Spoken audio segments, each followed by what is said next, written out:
The air conditioner at the creamery is going full blast, but it doesn't make much of a dent in the sticky heat.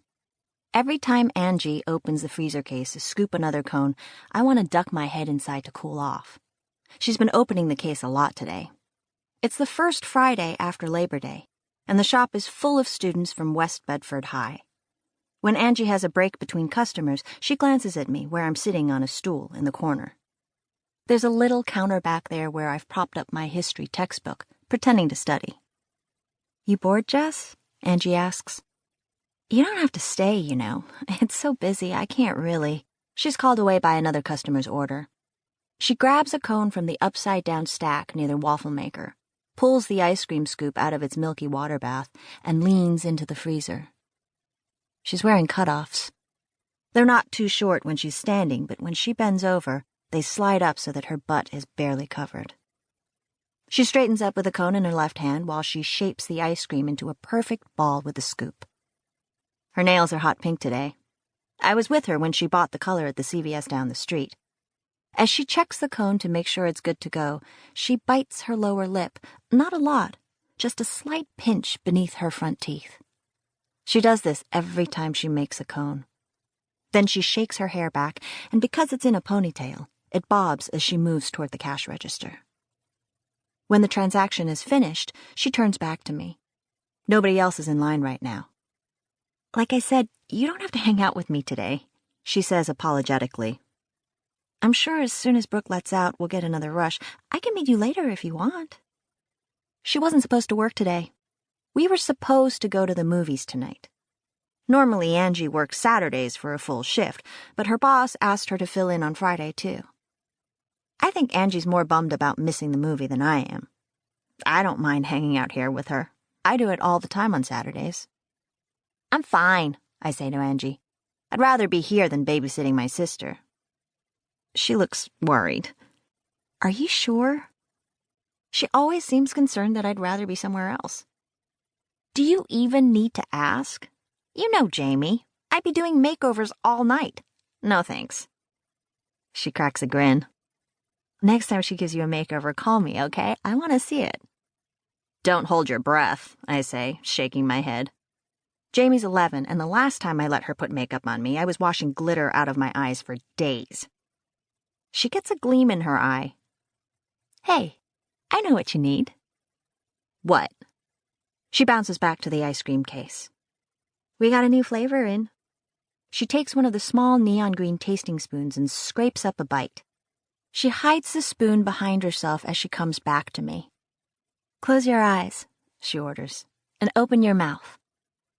A little shiver hits me deep in my gut. Nervously, I joke, "What if I'm allergic to that?" "What is it?" "You're not allergic. It's a surprise." She takes a step toward me. "Now close your eyes." It feels so vulnerable to close my eyes and open my mouth without knowing what's coming. I trust Angie, but my eyelids tremble as I sense her approaching. My tongue is heavy on my lower lip. I worry that I'm about to drool, and then I smell Angie's jasmine shampoo in a soft cloud of air against my face, and I stop breathing. The spoon grazes my tongue. I shut my mouth, and my lips brush against her fingertip. It startles me so much that I open my eyes and scoot back off the stool, the spoon jerking free from her hand. My face floods with heat while the ice cream melts in my mouth, and it's chocolate, rich and sweet, with a grainy chunk of peanut butter embedded inside, and finally, a swirl of caramel with an unexpected salty bite. Angie's cheeks are a little pink. "Chocolate caramel peanut chunk," she says. Her hand, the one with the finger I accidentally kissed, hangs in midair. I'm suddenly conscious of the fact that the neon green spoon is still in my mouth, and I pull it out, embarrassed. "It's good," I say, but she immediately makes a face, dismissing what I said. "You don't like it." She hooks her thumb in the front pocket of her shorts. "I like it," I insist. She shakes her head. "I know you, Jess. You don't like it. You want the usual instead?" She turns her back to me and goes to the freezer case, grabbing a paper cup on the way. I lick my lips and I wonder if I can taste her fingertip.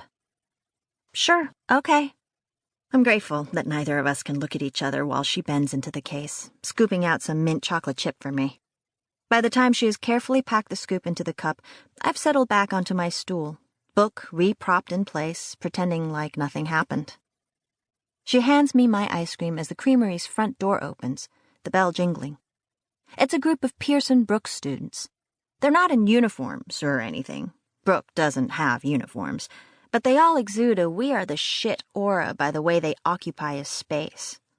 They seem to expand, legs sprawling and backpacks bulging open, requiring twice as much room as anyone else. Pearson Brook is a boarding school, so during the summer, they don't come to the creamery. During the summer, the creamery is full of families with small children who smile warmly at Angie while she makes them kid-sized cones or root beer floats, who apologize when they accidentally bump into other customers waiting in line, who stuff dollars into the tip jar. After Labor Day, the Brooks students start returning, and late afternoons in September are especially crowded. Unlike the summer families, Peebs don't apologize, and they generally treat Angie in two ways. She's either invisible or a piece of ass, and they don't tip well.